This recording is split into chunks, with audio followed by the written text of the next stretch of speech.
times if it doesn't rain. And so it sort of behooves all of us to try and rise to the occasion and help us try and figure out how to do our job, or help the executive director do his job when it's his call. But I do have to say that I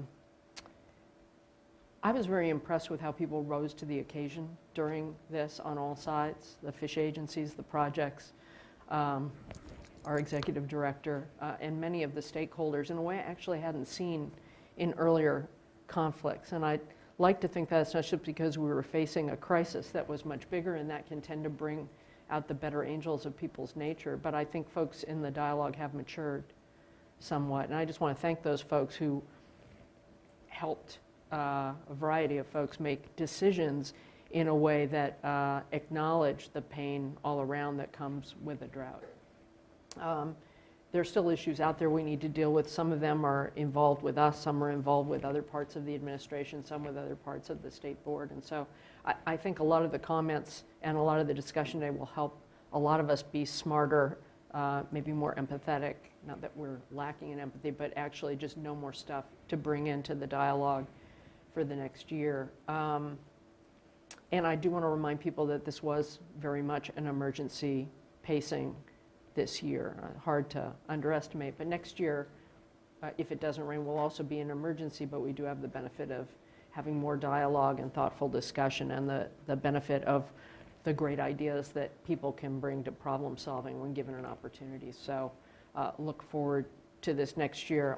I don't look forward to the year if it doesn't rain, but I look forward to a better, more engaged dialogue with more players as we figure out how to navigate what could be really a depth of drought with pain that goes far beyond what we dealt with this year. So appreciate that. And I do want to say to Michael, I look forward to the many, many days of evidentiary hearings that you will in fact have in front of us to come. You will. And I can practically put them on the calendar at the appropriate time. So, no. So with that, do I have a motion with the change sheet and the two changes, two or more? Three changes in addition to the direction from? And just, and also the addition that there are other minor errors that we need to fix in the document, to commas and that and such, and reflecting the changes we made to the ordering section throughout the discussion, those kind of changes too. Right. Move adoption of the order with the changes. I'll second. Here a second. All in favor? Aye. Okay. Carries. Thank you very much. I know people are afraid if I start something and don't move into the lead shower. I'm sorry. But I would like to move into the next agenda item. I don't think we will finish it before lunch, but depends on how many cards we get. And I am hoping that we get a fair amount of cards, because the whole purpose of the next discussion section is essentially to help us think through how to deal with a variety of conflicts in the Delta. But let me talk a little bit. About timing. Why don't we get started? And how about if we break? How much time do you all want for lunch?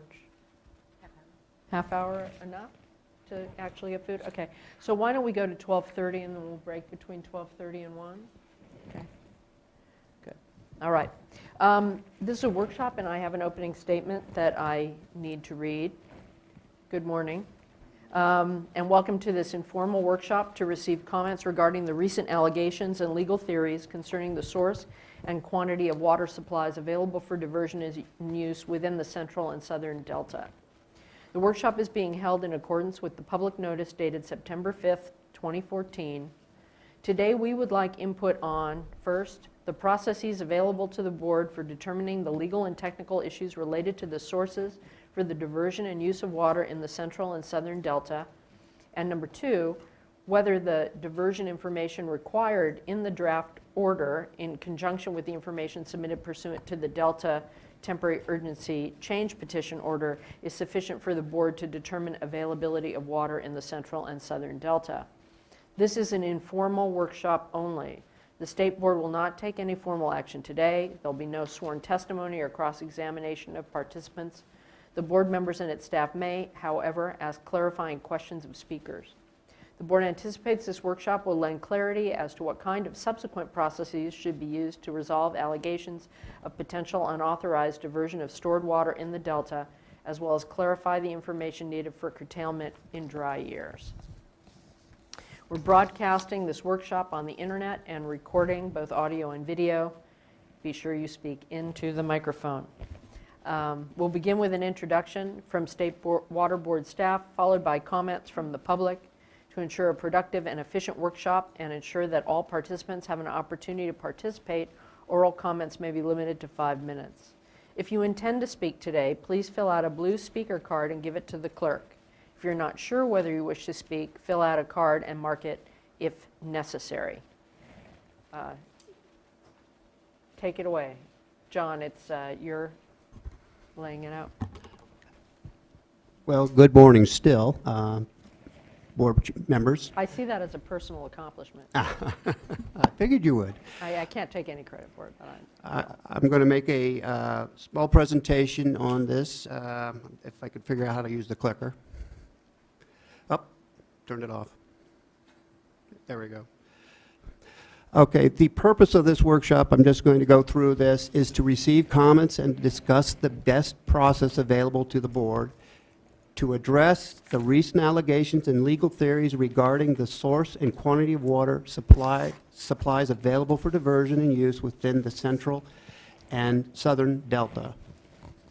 The USBR/DWR letter and responses have contrary opinions on past board decisions and orders, as well as technical information.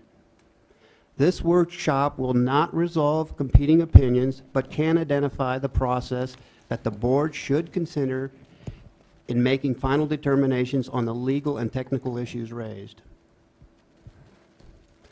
The allegations that were raised by the USBR and Department of Water Resources.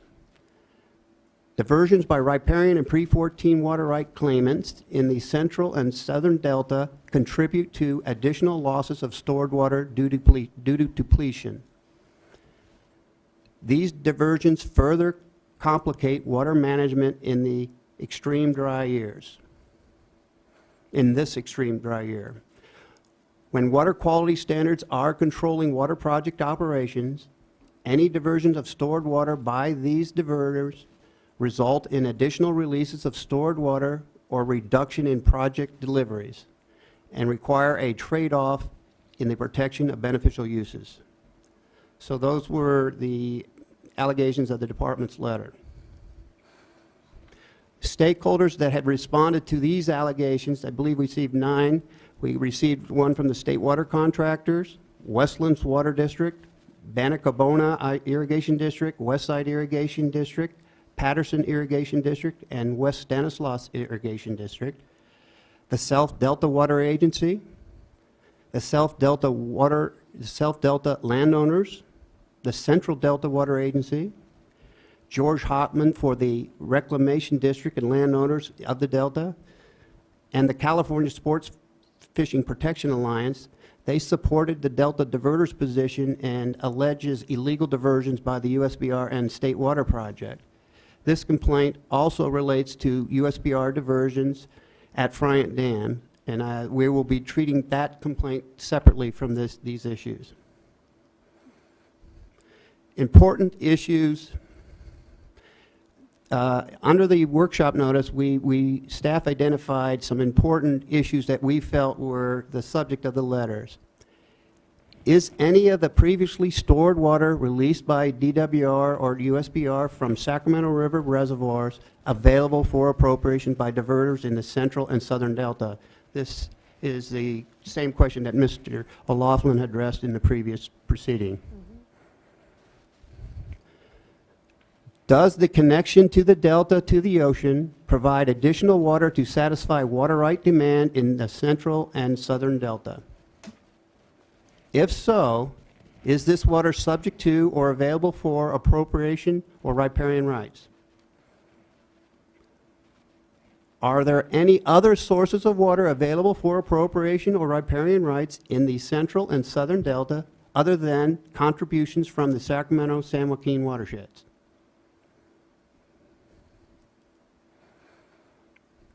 And then we had a draft order included with the workshop notice. And will the required diversion information in the draft order, in conjunction with the information submitted pursuant to the Delta TU temporary urgency change order, be sufficient to inform a board determination on the availability of water for diversions in the central and southern delta? Now, the draft order that was circulated, it was proposed pursuant to Section 879, Subdivision C of the Emergency Regulations for Curtailment of Water Diversions to Protect Senior Water Rights. The draft order requests the following information from Delta prior right claimants: the type of water right claimed at each point of diversion and place of use, the actual monthly amounts of water diverted under each separate claim of right from October 1st of 2013 to the date of the order, and the anticipated monthly amounts of water to be diverted under each separate claim of right from the date of the order through December 31st, 2014. The diversion information is requested to include the maximum rate of diversion by month and the identification of the method used to determine the amount reported.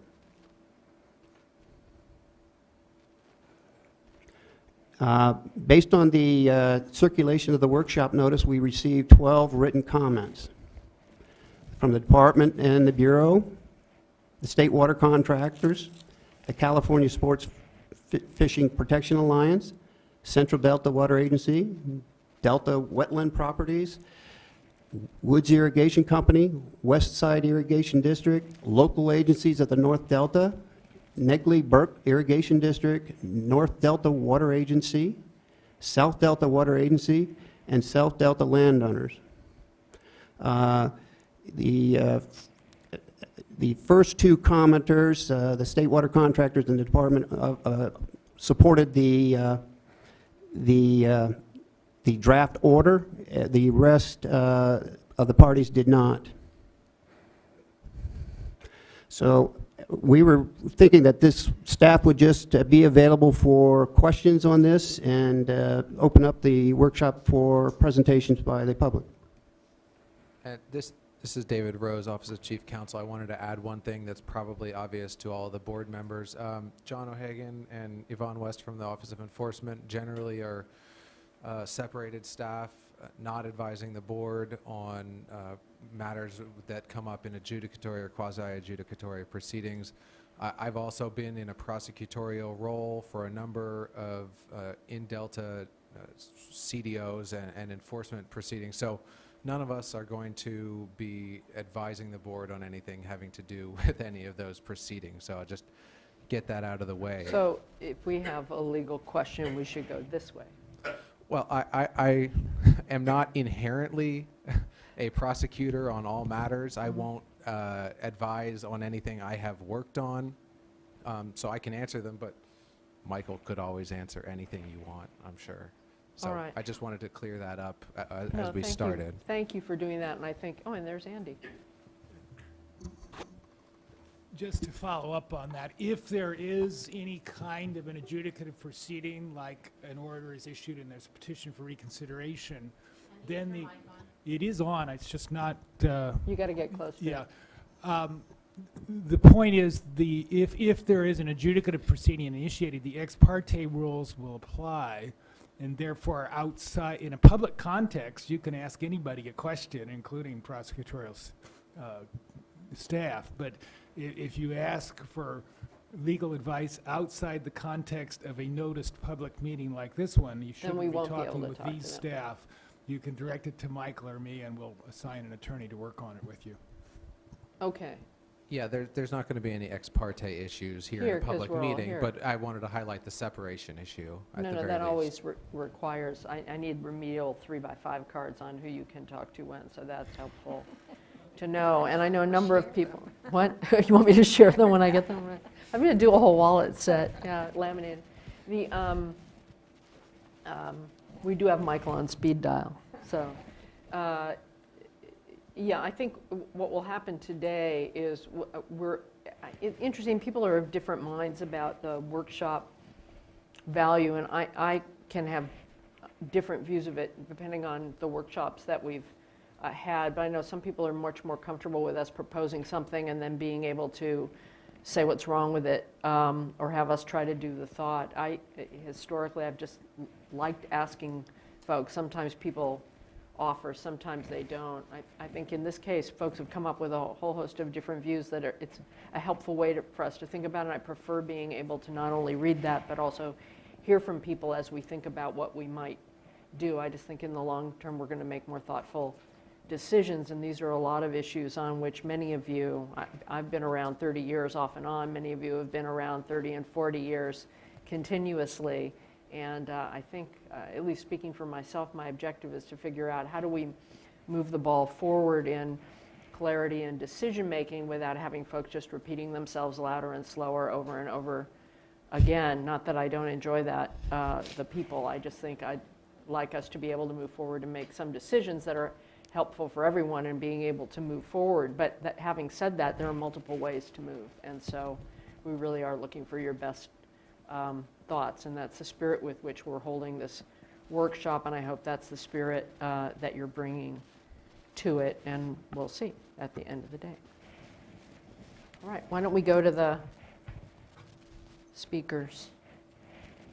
I have had a lot of people tell me that they'll be here but not talking, but their cards. Let's see. First, Tim O'Laughlin, SJTA. All right, we'll come back to Tim. George Hartman, General Counsel for Reclamation District 2030.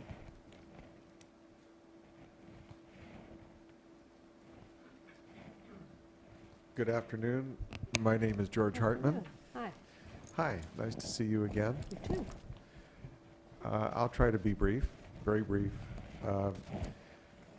Since the last meeting I attended here when you adopted your emergency regulations, I heard a comment by Board Member Doduk that I took seriously, very seriously, because I'd never heard such a comment from a public official before. And I'm sure you remember, but you said we need to build trust. And people don't trust us.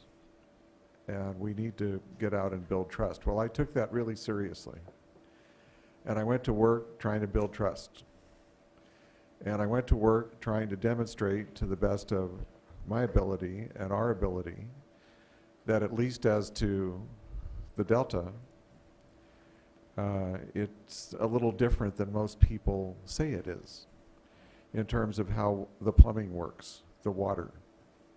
And so I believe we've demonstrated, hopefully to the satisfaction of the two board members who chose to take advantage of our trust building attempts, that in fact in the Delta, we return more water to the system than we use. Now, I'm not saying we're adding water, we could be, but my specific example is on McDonald Island, and I provided this data to the board and to the water master. We pump 8 acre-feet per acre of water back into the system every year. Our crops use 3 to 3.5 acre-feet per acre. If we're not allowed to pump or to divert water in the Delta, if there was a curtailment of that, it would cost you water. It wouldn't gain you water because the Delta islands, both the upper Delta and the lower Delta, would over-vegetate, and then the deep Delta would flood, and the evaporative losses from the wild vegetation and flooded lands would be 6 acre-feet per acre per year. That's based on a DWR 2009 study. I'm sorry, a 1959 DWR study that I've also furnished to the water master. So the evaporative losses from doing nothing far exceed making sure that the delta remains in farming. I think we've made the point. I hope we've made the point. The Delta Islands have a lot of seepage. They have rainfall and they have artesian flows, all of which has to be pumped out. If we didn't run the pumps and the drainage systems, those islands would fill with water, the deep delta islands. The higher delta areas would still overvegetate because there's a high water table. And so the delta is different. It's different than other areas, and that's an important point as you consider what means you will use to apportion water in the future. It's important to know that you lose water by curtailing the delta. And I think the science is clear. We did an exhaustive study of how much we pump. Our numbers are good. They're based on the energy used in the pump systems, et cetera, all done by an engineer, a civil engineer. So the last thing I want to say is, I was shown a pie chart on the state water contractor's website that I urge each of you to look at carefully. I think it's a recent post. It's a diatribe about us stealing water in the Delta. You've got to look at that chart. According to them, and I'm not sure if I was them I would have said this, according to them, Delta diversions consume 4% of the water. 4%, which is how much they say they export to Southern California. 4%. So we're about equal. 17% goes to some other identified place, unidentified. 50% goes out to the ocean, and I don't remember where the rest goes. But they've told you, if you believe them, that we only use 4% of the water for in-delta diversion, which I guess I'd say thank you. And thank you. Any questions? Questions? Great, thanks. I think we'll probably hear from people, and then we may have And discussion, more questions. Thank you, Board Member Doduk, for soliciting trust. Thank you. Dante John Nomalini, Central Delta Water Agency. Thank you. Dante John Nomalini with the Central Delta Water Agency. And when we first received this notice, it wasn't a formal complaint, I realized, but it was a notice that had an allegation of unlawful use associated with it.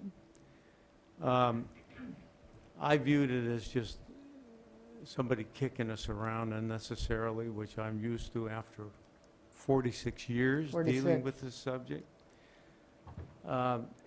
And my first response included an effort and a willingness to help better the information that's available.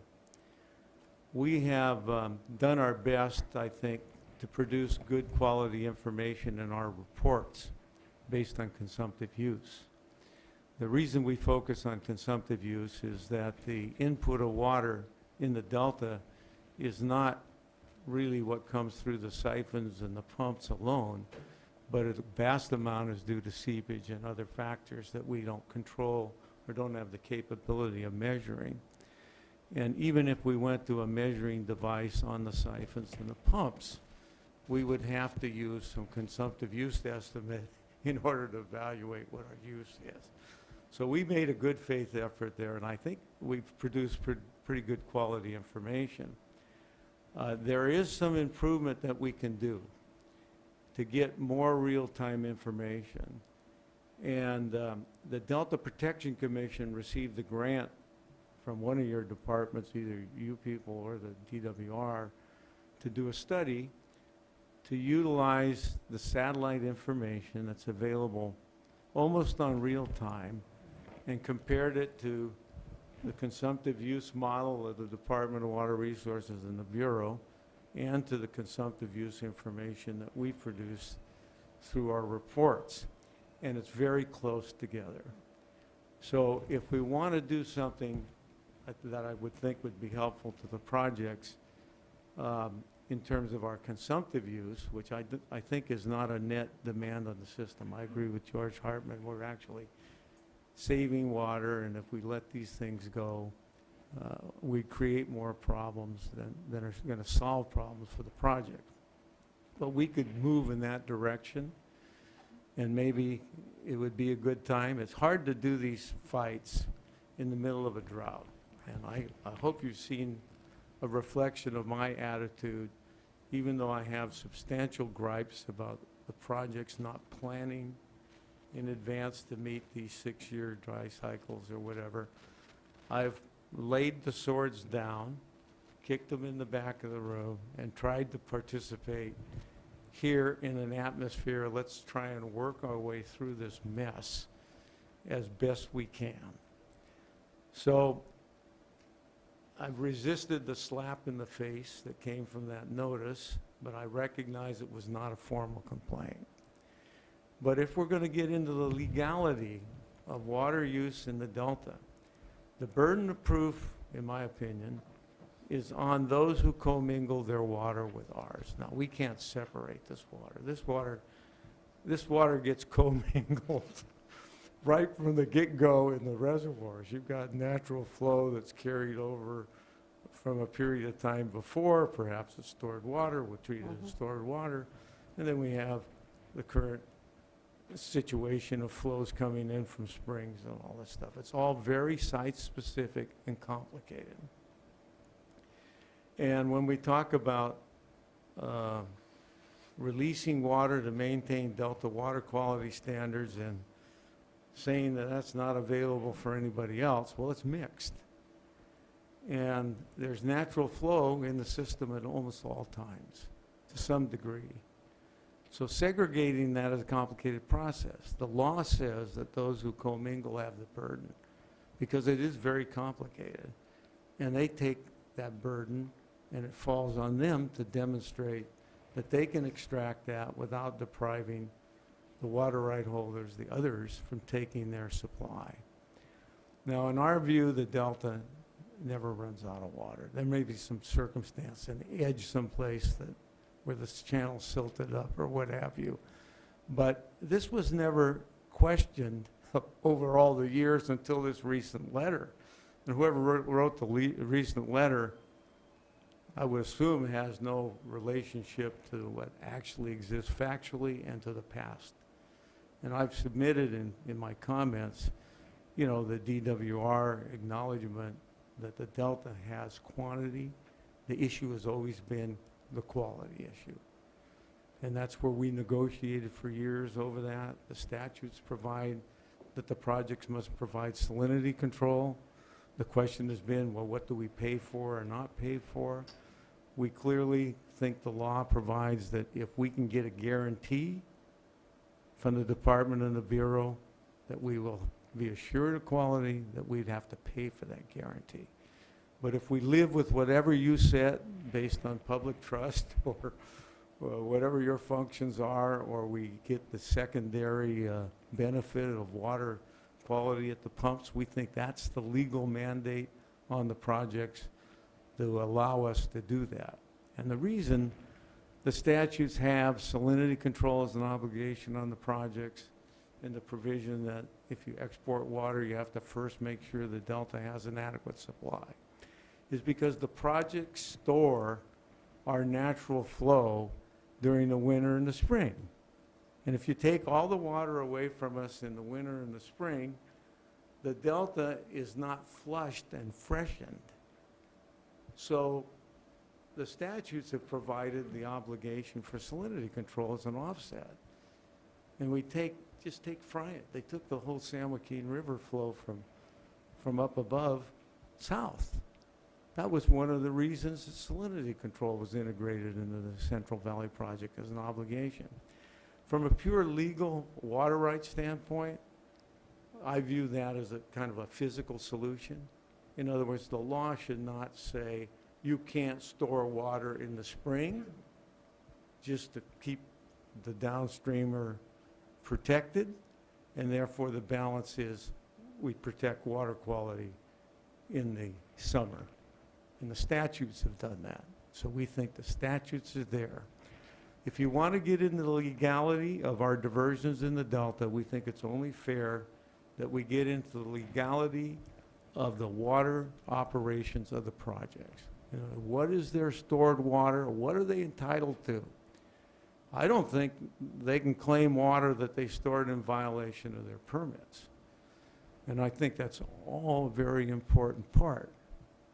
Now, if we're going to operate and we're not going to play this game, we work our way through it, that's fine. We should work together. We're going to have to work together to get through this thing. If we want to go and jump in and just start kicking us around, then we think it's only fair that we make it a full-blown effort to get the legal issues resolved at the same time.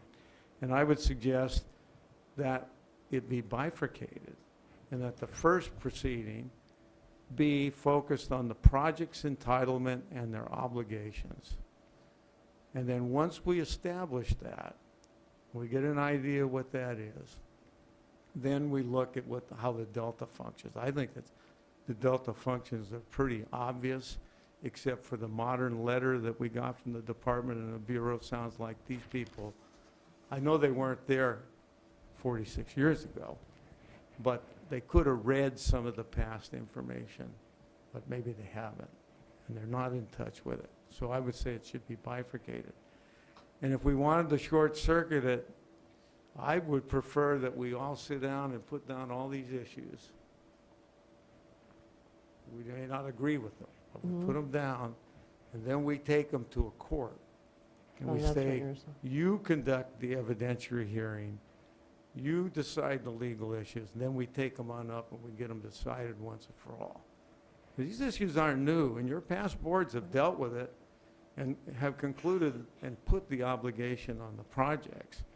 And we had decisions in Superior Court that the Racanelli case came down and said, well, they set aside the writ of prohibition against the board because the board was going to re-review the thing. So they really didn't get into the issues decided in the trial court. But we've been through this a number of times, and what we're getting today, as I see it, is a very different view and an even more far apart view from where we've been in the past.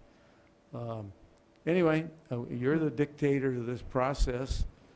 We cannot respond in 5 days to that notice that you people have.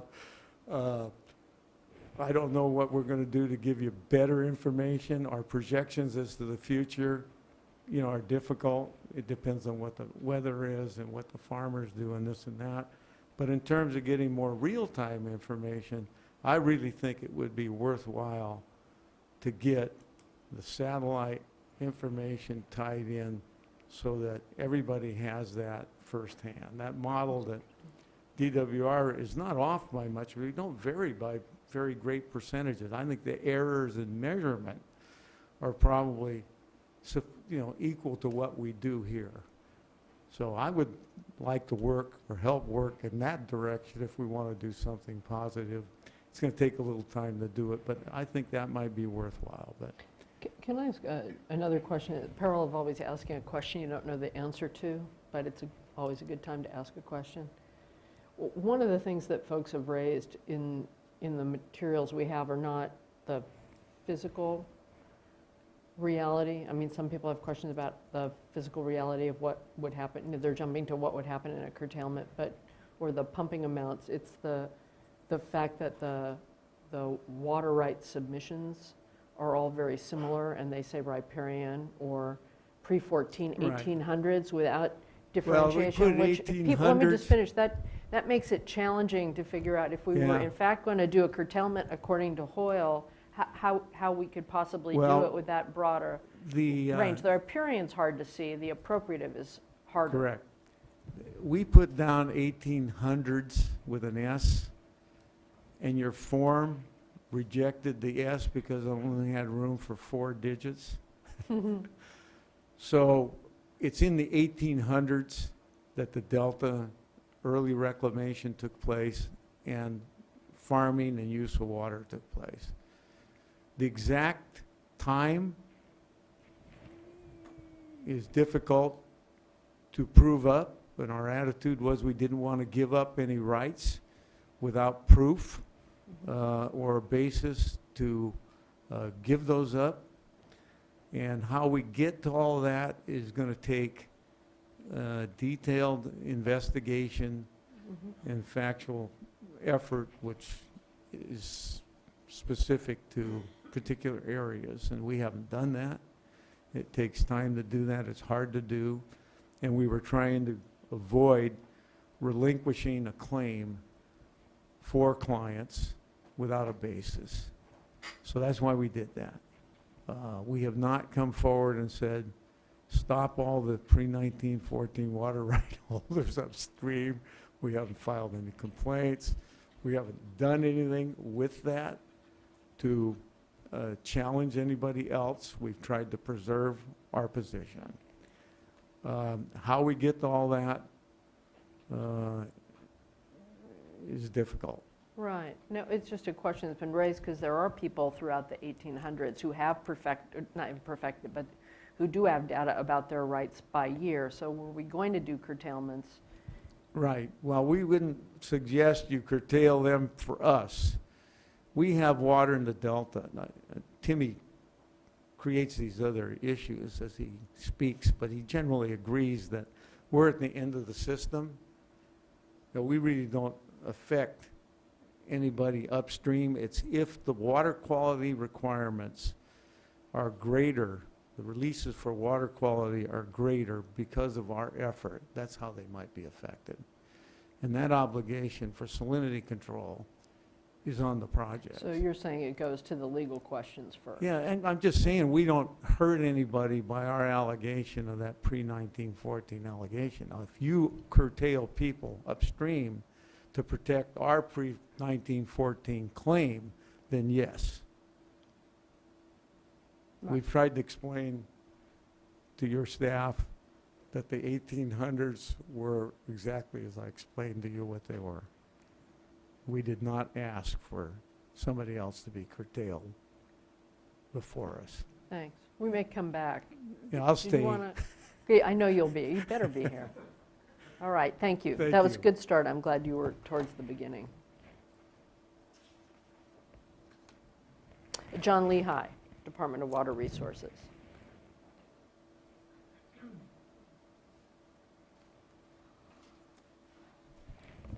Yes, thank you. Once again, I have a slide, but before that goes up, just to kind of set the stage here. Right, and I know you've asked for a little more time. I let Mr. Nomalini have more time. Oh. It's helpful to, this is a conversation, so it's, Okay, yeah, and again, John Lehigh, Principal Engineer, DWR. That being said, being an engineer, I'm not here to make, any legal water rights arguments.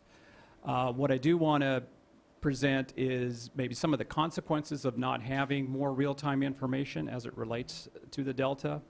There were a lot of comments this morning about, the need for more information earlier. We need to find out what's in these black boxes. Well, one of the biggest black boxes, I think, in our world is in managing the system is what are the diversions in the Delta. And if you have that slide, this might be a good opportunity to bring that up.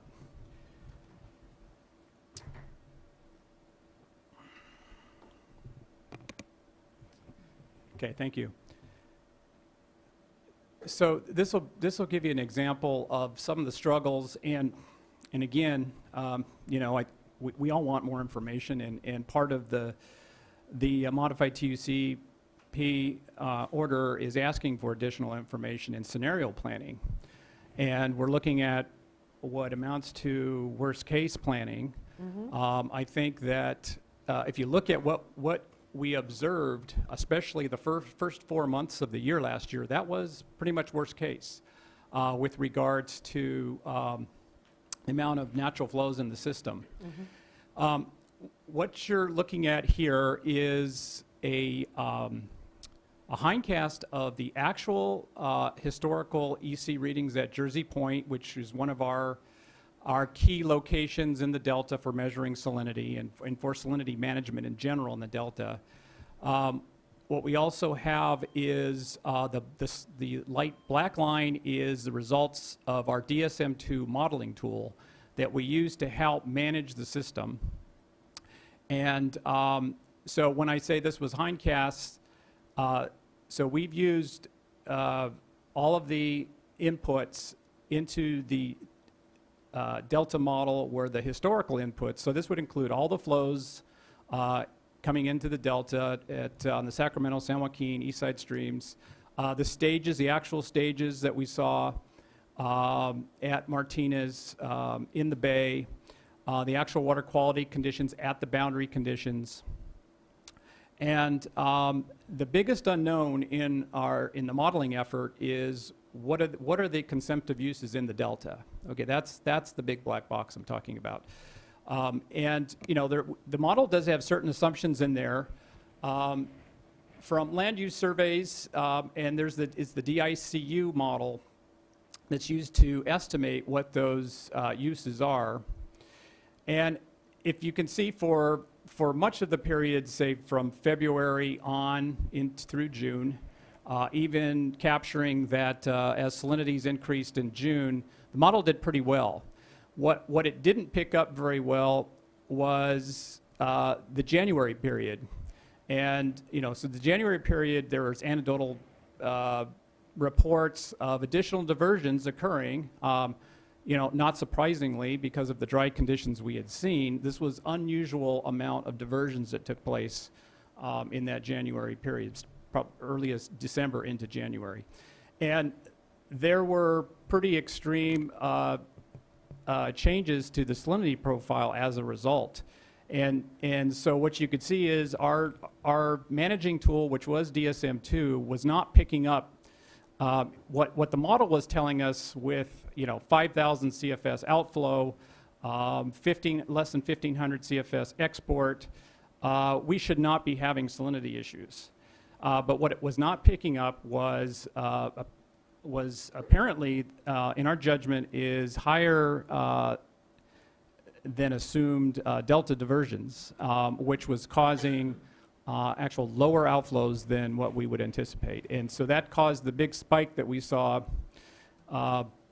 in late January, salinity conditions. We did that. That's when the temporary urgency change was, the cross-channel gates were opened, and there was also the first big rain event that helped flush the system out into February, and things improved. I do want to respond to a comment made this morning,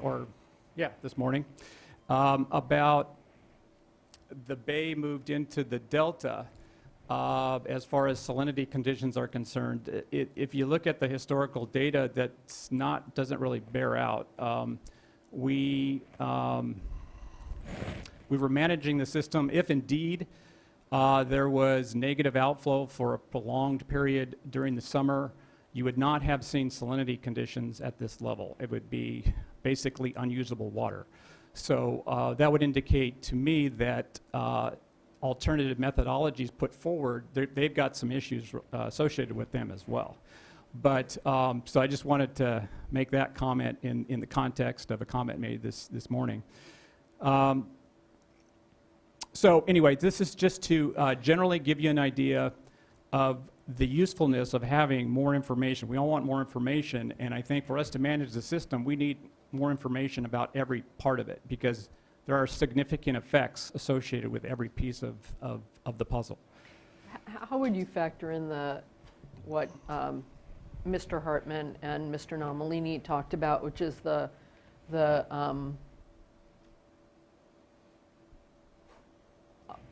you know, I don't know what to call it, assertion, fact, whatever, that while there are depletions, well, depletion would be at the sum, right? That while water's being pumped on, water's also being pumped off.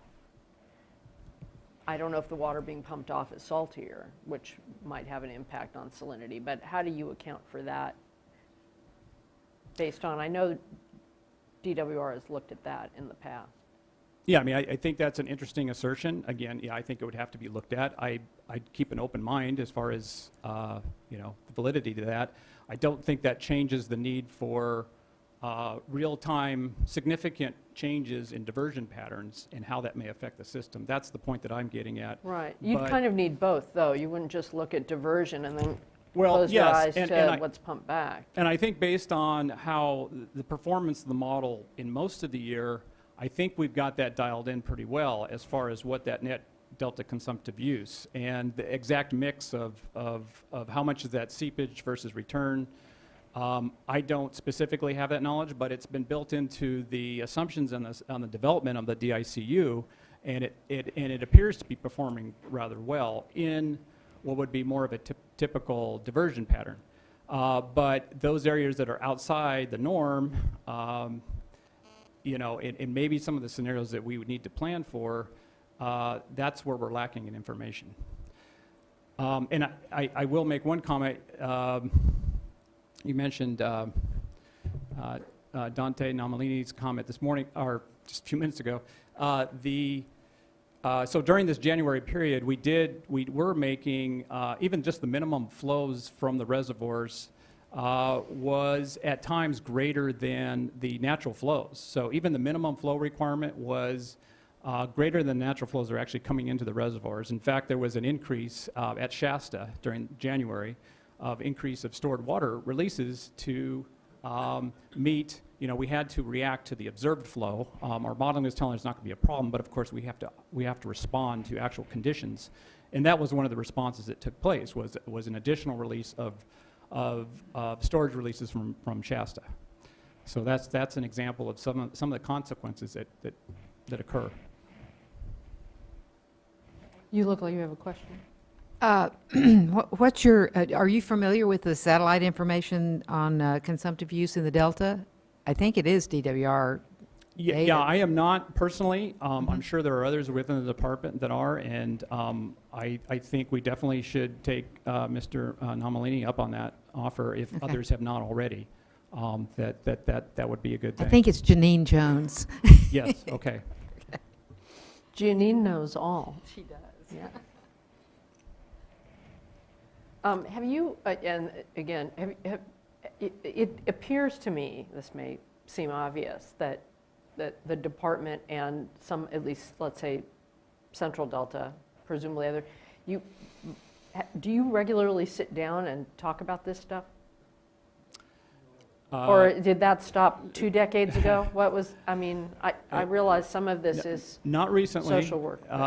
There's not quite enough hours in the day, but you know, I think we're open to dialogue Good. on these issues. All right. No, I actually had a very similar question. So, you know, in terms of, I think would acknowledge that your acknowledgement of a black box involves information gathering. You know, I think efforts of the Central Delta and other agencies recently to gather more information. You know, we have our Delta Water Master in the room who's helped with that effort. So I'm hearing you acknowledge that, you know, there's information we can use to try to get to the bottom of this, you know, collegially, figuring out how to make the model fit the observed conditions. Right.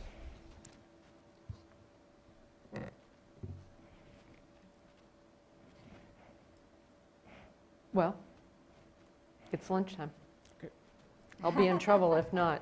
So we'll see you all in a half hour and we'll resume.